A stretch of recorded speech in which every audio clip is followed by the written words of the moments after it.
This is Senator Angus King. I'm interviewing Leo Deon via WebEx on May 19th. Leo is one of my constituents in Maine, and this is part of the Veterans Voices program that we have done over the years to record in real time the reminiscences and experiences of our Maine veterans and supply them to the Library of Congress for their for oral history program. So, Leo, it's great to have a chance to chat. And I think my first question is, how did a guy from a small town in upstate New York end up in the Coast Guard? Well, you heard of the Great Lakes, I'm sure, sir. Yeah. I live very close to the Great Lakes, and I grew up in a very, very small town area in central New York. A friend of mine and I were being just 13, 14-year-old guys up late night one night watching TV, and I saw a commercial for the Coast Guard. And from that moment, I knew what I wanted to do when I graduated high school. And I never wavered at all through the rest of my high school career. 10 days out of high school, I was at basic training in the Coast Guard. Boy, I don't think I've ever heard a testimonial to a TV ad so dramatic as that. You were hooked by what you saw that day, and it stuck with you. Yes, sir. As a matter of fact, the friend that I was with was maybe not as intrigued as I was, but was still interested. And we actually joined the Coast Guard together under the buddy program and went to basic training together. Okay, so you went through high school. You had some positive thoughts about the Coast Guard. You enlisted. What happened next? What's Coast Guard basic like? Well, Coast Guard basic is like most other basic trainings. I don't want to say it's the toughest, but it's because the Marines are pretty tough there. But it's academically, it's very challenging. And also being in New York State, we traveled all the way to the West Coast for basic training. Even though there was a closer one in New Jersey down at Cape May, the waiting list was so long to go to Cape May that I didn't want to wait. So the recruiter was great enough to ship us out to California, Coast Guard Island out by Alameda, and we spent 11 weeks at basic training, learning how to become great Coast Guard men and women. And so you say it was 11 weeks, and was part of this on shipboard, or was it all academic at that point? No, sir. It was primarily classroom academic, but there were a lot of practical applications, hands-on learning that we did. We did tour some ships. We did go on some small boat rides, but primarily it was learning military bearing, learning honors and customs and courtesies, ranks and ratings, and then how to basically we have to function as a team. So it's learning how to take orders, learning how to execute with precision. So where was your first assignment after your first deployment after basic training? Well, I got halfway back across the country into a lovely town called Milwaukee, Wisconsin. I was stationed on board an icebreaker, and from there we did some icebreaking on the Great Lakes.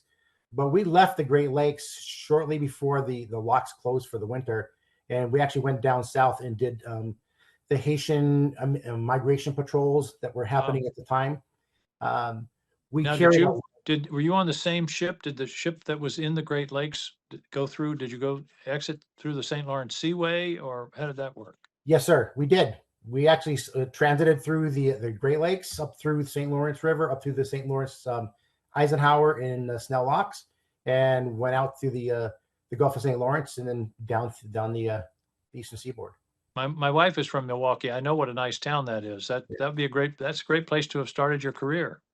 Yeah, it was great. I mean, we didn't stay there very long. I reported on board in September, and we were underway just shortly after Thanksgiving to get out of the locks before they closed up for the winter operations. But we had a great time going down south for the winter. I mean, who wouldn't enjoy that? Right. But our ship carried a lot of diesel fuel, and some of the faster ships, we were basically like a mobile gas station for them. They were doing all the high speed pursuits, all the tracking and running down of contacts, and we were there to be support, provide them fuel when needed. And okay, so we've gone from the Great Lakes to the Caribbean and south of Florida. What came next? we finished that patrol. We actually, during that patrol, we had orders to change our home port from Milwaukee, Wisconsin, down to Mobile, Alabama. And while I was on that patrol, I was starting to learn about, what kind of job I really wanted to do. And I really wanted to do shipboard navigation. I wanted to be on the bridge. I wanted to be in the know. So I applied to go to school. And while we were still on that patrol, I received my orders to go to school. And so we tied up in Mobile, Alabama. And the very next day, I was off to my trade school with the Navy. I actually went to a Navy trade school. But that was in the day when you had to learn celestial navigation and sextants and shooting the sun. And unfortunately, that's an art that's largely lost these days. Yeah, no, you're absolutely right, sir. I prided myself, as I became a shipboard navigator, to be able to do celestial navigation. But today, which isn't easy. No, it's not. It's not easy at all. But in today's day and age, I don't think that I don't even know if they teach it in the academy anymore.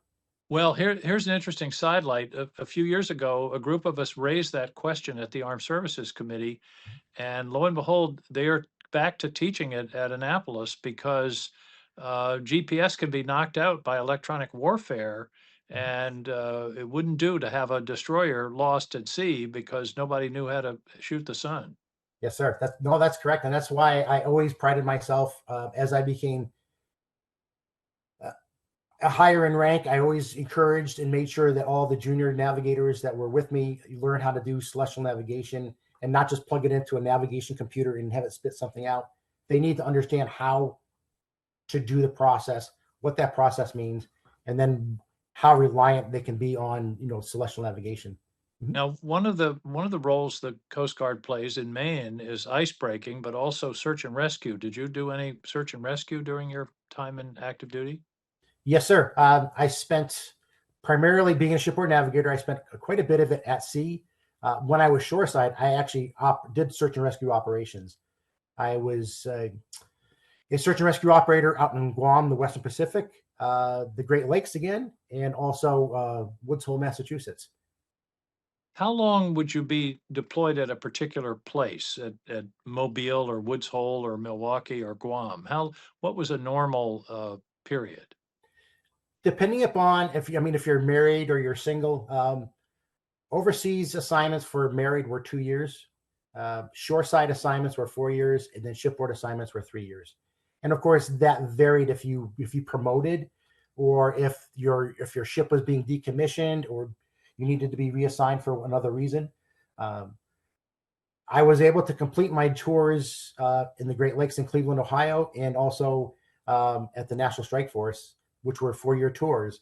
But other than that, I transferred early because of either a shipboard decommissioning or a promotion. And let's talk about Guam. That must have been an interesting assignment. I mean, Guam is this outpost in the Pacific that's pretty isolated. I think there are a couple of small islands near it, but what was the mission there? My first time there was operational search and rescue. We ran a joint rescue subcenter, which was partnered with our big brother in Hawaii at the 14th District. So we actually operated maritime search and rescue operations for over 250,000 square miles of the Western Pacific. Ships that were overdue, shipboard fires, of course, a heavy weather typhoon evasion. Guam just recently, and the neighboring islands, Tinian and Saipan, were just glanced by, and then Saipan had almost a direct hit from a super typhoon within the last couple of weeks. Were there any of those? I've been on and seen those Coast Guard ships that are able to flip over, that are armored, and did they have those down there? I've never been on one in a storm. It must be quite an experience. Yes, sir. Those are the 47-foot motor lifeboats that Right. replace the aging 44s that could also, they were called self-righting and self-bailing. So if they were to capsize, it pumps the water out and brings them back, right side up. The 47s are, state of the art, heavy weather surf rescue boats. I was always on larger ships. The smallest ship I was ever on was 110 feet. Again, that was back out on Guam on my second tour there. Was the executive officer of the ship. And you mentioned search and rescue. Were there other missions at Guam? Yes, the large mission was maritime safety. Of course, you have a lot of the commercial ships that are coming in. So there's vessel inspections, commercial vessel inspections. There is ensuring that they have all of their, the required paperwork to be there. What are they offloading? What are they onloading?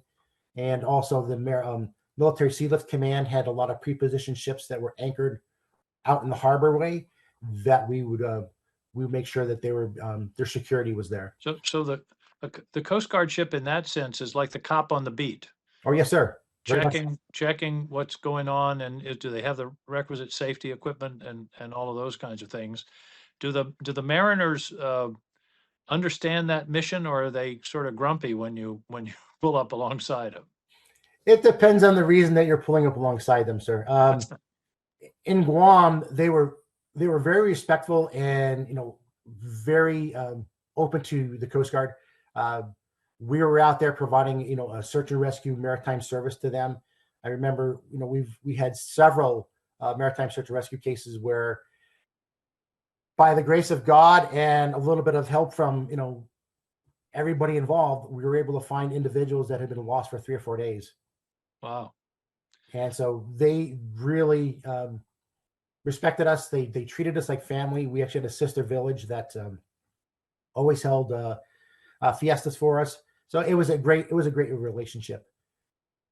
Now, something happened along in this period at the Farmington Fair. What's that? I guess the first question is, how in the world did a guy in the Coast Guard in the Pacific and along the U.S. coast end up at the Farmington Fair?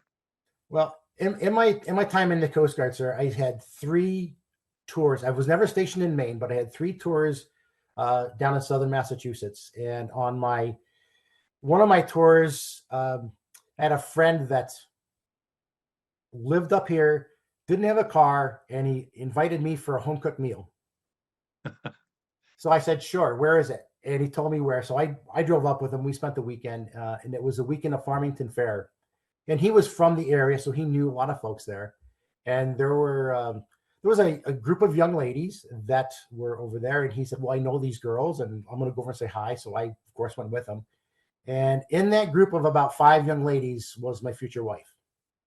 Oh, wonderful. I'm always struck by the role that absolute random chance plays in our life. I mean, if you'd not decided to go up that weekend, or if the car had been not in good shape or whatever, I mean, and yet you met the love of your life at the Farmington Fair. That sounds like a song. Yeah, I don't know about a song, but we became, on our 10th anniversary, we became lifetime members of the fair because of our connection with the fair. We go every year, and we've been together now over 40 years. Wow, that's wonderful. Now, so you were married for part of your service commitment. What does the Coast Guard do about married members, particularly if you have to ship out? Well, sir, I was, like I said, 21 years active duty, 17 of which I was married. When we have to ship out, the family members, they stay behind. Mm-hmm. Most of our tours, we were actually on a military base, so you have that military support net that's there for you. If you're not on board a base, we lived in Florida, and then our tour in Ohio, we were out on the economy. And so it was a little more challenging to have that support net while you're there. But a lot of the spouses will, always be in connection with each other, especially Florida, because I was shipboard, and at the time, we were doing a lot of maritime law enforcement off of the Caribbean. And so all of the spouses were able to connect and stay together through the use of an ombudsman, who was the command's connection between the families and the unit. So the Coast Guard paid attention to this reality and tried to do what was possible, particularly for somebody that's going to be out at sea. Yes, sir. Yes. Well, now, okay, so take us through the rest of your your active duty career and what your assignments were Mhm. and your retirement. And then we'll talk about your work with veterans in Maine. But talk about the rest of the time. What was the highlight of your Coast Guard experience? I would say my highlight would have been because I was enlisted, senior enlisted. I had an opportunity to transition to become a chief warrant officer, and I took the opportunity and I went to the National Strike Force, the Atlantic Strike Team. The National Strike Force is comprised of 3 operational strike team units: East Coast, West Coast, Gulf Coast, and then a coordination center down in North Carolina. And we responded to oil spills, hazardous chemical releases, weapons of mass destruction, operational exercises, and of course, towards the end of my career, it was the domestic terrorism. So it's an elite force. It's sort of the SEALs of the Coast Guard, it sounds like. In a way, I mean, we even though we were shoreside, I spent more time deployed away from my family on a yearly basis than I did if I was on board a ship. And the challenge was not that when you're going to get deployed on a ship and approximately when you're coming back. With the strike team, you never knew when you were going to get activated to go on a response. Did you did you have a role at Ground Zero on September 11th? Was that part of what you worked on? Yes, sir. Yes, I did. Tell us about that. Well, I mean, I think everybody knows where they were at when the towers fell. We were just wrapping up a routine weekly staff meeting, and one of the watchstanders, because we monitor CNN, we monitor all the news channels in our So watch. were you on a ship in the harbor, in New York Harbor? No, sir. I was at the Atlantic Strike Team. We Okay. were about not even an hour's drive away from New York City. Okay. When the towers fell, we knew we were going to get a phone call, so we started hooking up equipment. And within 3 hours after the second tower fell, we were in New York City. And you were essentially among the first responders that Yes, that were at the site. Yes, That must have been quite an experience. it was. We brought in our mobile command posts. We established air monitoring operations to ensure integrity of the air quality, and then also providing assistance to New York City police, fire, and all the other responders with the ability, once they're coming off of I don't want to call it the pile. There are certain terms I don't like to use. Like, I don't like to use ground zero. I don't like to use any of those terms. But as they were coming off of shift, an opportunity in a way to clean up so that they're not contaminating. They pick up this material while they're working. They go back in their car, same equipment, take it home. We were trying to minimize the trafficking of any contaminants, coming off the area. How long were you there at the site? I was there for about 8 weeks as it transitioned from the emergency phase, then down to more of the recovery phase, working with the FBI and the ATF for evidentiary collection. Right. Once they screened the material, then we would make sure that it was decontaminated and documented before it went off the site. And then when it shifted into a more of an industrial operation, I was brought back over and spent about 6 weeks, and then we were down to Capitol Hill for the anthrax scare. Yeah, that was quite a period. Everybody in the country, as you say, remembers exactly where they were that morning. Now, okay, talk to me about retirement, and then let's talk about your activities here in Maine since retirement. When did you retire? I retired in the summer of 2002. My last active duty day was the end of September. I really wanted to stay and do 30 years. The assignment officer had different ideas for me. He wanted to keep me within the strike force, but send me to one of the other 2 teams. I'm not a West Coast guy. Sorry, just not. And so then the other option was Mobile, Alabama. One of the things that I had not mentioned was that during our travels and time in the Coast Guard is we adopted a from birth, we adopted a Micronesian girl, little baby. Mhm. And I did not want to see her down in Mobile, Alabama with being Well, a Pacific Islander. I know what you're talking about. As you know, Mary and I adopted a little girl from India, Yes, sir. and I understand what you're saying. So that was part of your decision. That's correct. That was correct.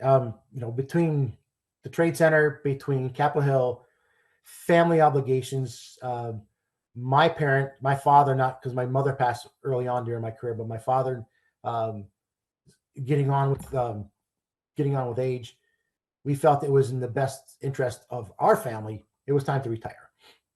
And you retired to Maine. Correct. I To gave my wife the opportunity. She'd been with me for 17 out of 21 years. Where do you want to go? Because I'd like to go home. Now, of course, I'd been to Maine often because of her and during leave time, and I couldn't think of a better place to retire to. I couldn't think of a better place to raise our daughter than Maine. and did you move immediately to industry or to Farmington or somewhere in the area? Yes, sir. We actually bought my wife's grandfather's house while we were still in the service, and so we actually had a place to stay when we got back. Um, Although our renters didn't really care for that, we gave them plenty of notice that, hey, good news, bad news. Good news is we're retiring. The bad news is we're going We to be want taking the the house house. back over in like 6 months. But they were understandable about it, so we took the house back over. We've since built a new, bigger house on the same property, and we took a chance. I had opportunities to be in the oil pollution and hazardous chemical fields, making a lot of money in other locations, but it wasn't the same as Maine. And if I was going to do that kind of work, I should have just stayed in the Coast Guard because it was the Mhm. same thing, being deployed all the time. And I wanted to be there for my family. Well, I remember working with the Coast Guard very closely with when there was a major oil spill in Portland Harbor, Mhm. the Julienne, and Yes. hit the bridge, and the Coast Guard chief of the port was masterful in managing that skill and that spill, and the Coast Guard was critical. It was a real disaster. Yep. And I had heard about that incident as well. I always tried to get on board the incidents in Maine so that I could be in Maine. Sometimes it didn't work out. I think during the Julian, I was actually deployed at another site, but yeah, no, I Well, remember now, the Julian. Yeah. now when you came back to Maine, though, you got engaged in veterans issues. Tell me why and how and what you've been doing in that area. Well, when we retired and we didn't have a job, so I took a job with the University of Maine Farmington as assistant director of facilities.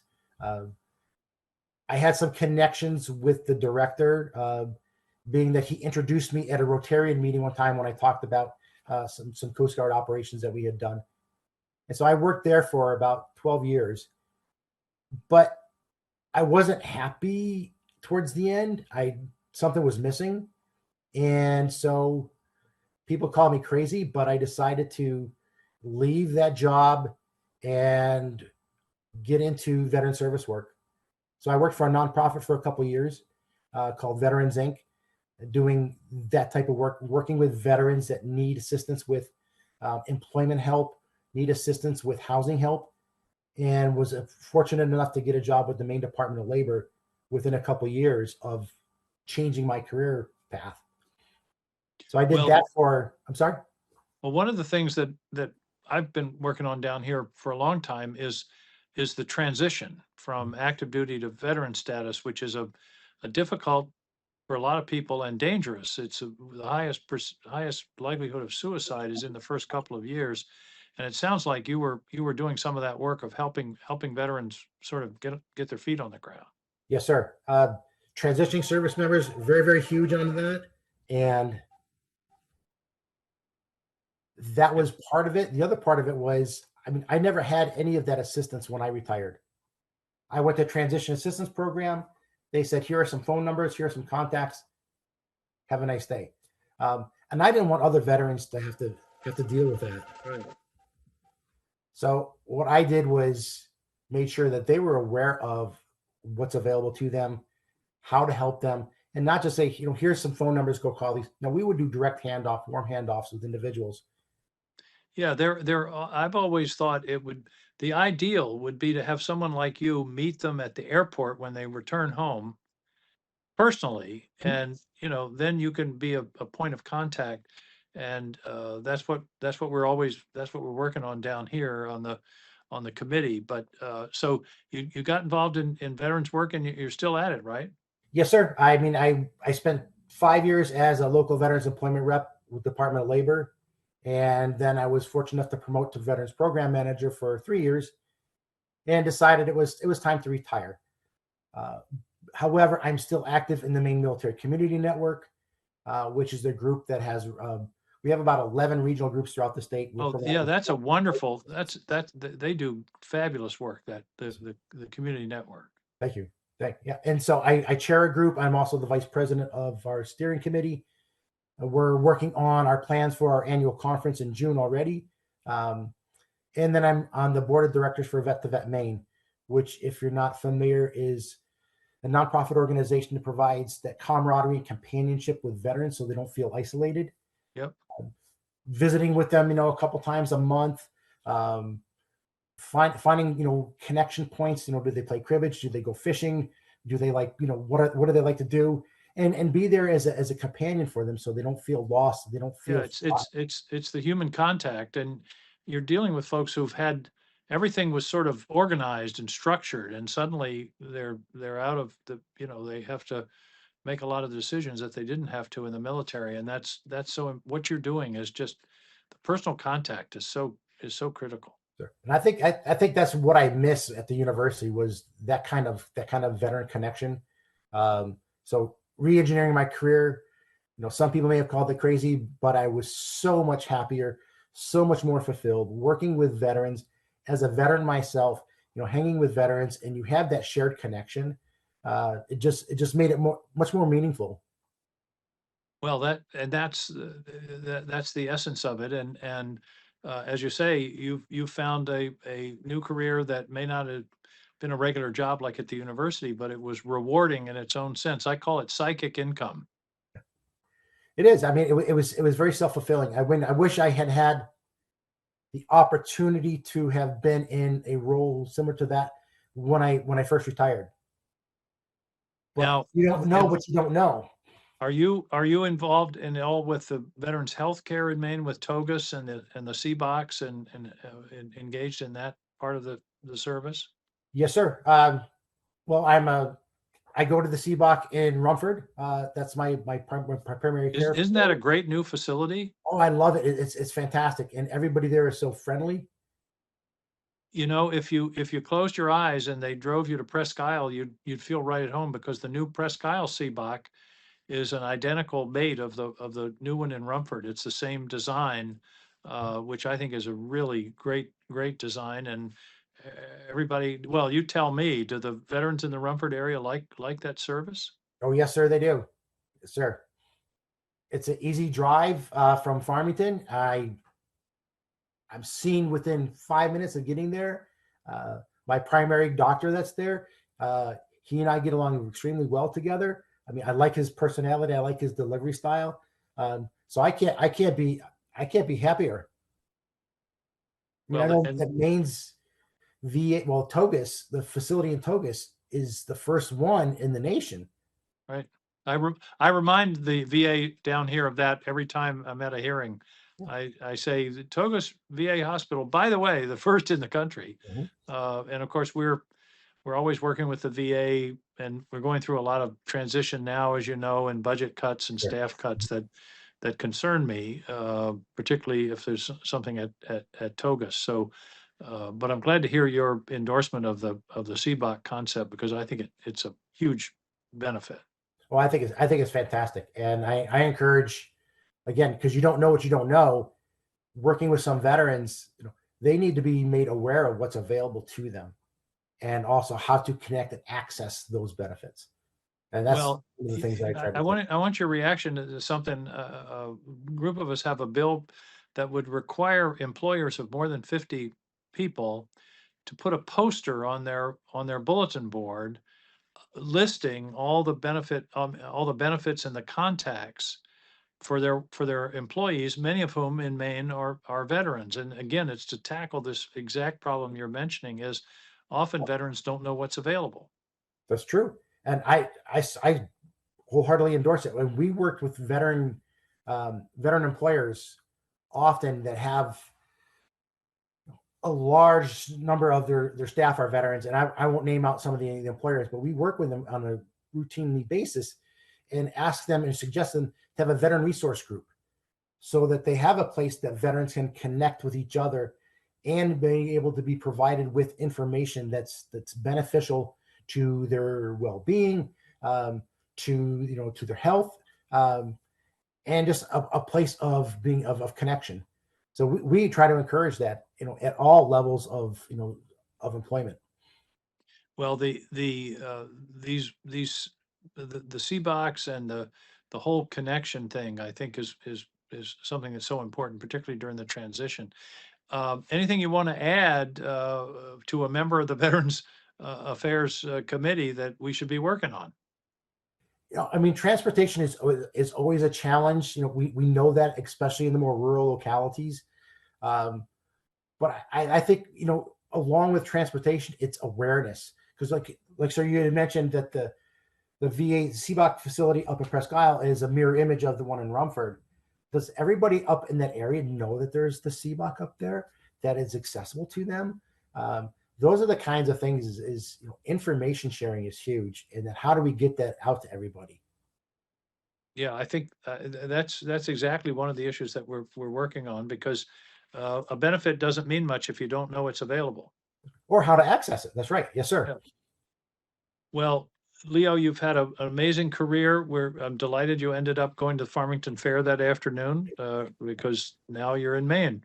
And as you know, Maine has one of the highest percentage of veterans in the country Yes, sir. who are so much a part of all of our communities. And what you've done as a retiree from the Coast Guard has been as much of a public service as what you were doing when you were in a uniform on one of those ships. So thank you so much for what you've done. It's great to meet you, and I'll check in with you the next time I'm in industry. Yes, sir. Please do. All right. Hey, thanks, and thanks to those of you who have joined us on this conversation with Leo Deon, veteran of the Coast Guard, career Coast Guard, and now lives in rural Maine and is serving his country yet today by serving his fellow veterans. Thanks for being with us. This is Maine Veterans Voices. I'm Angus King, and we'll see you next time.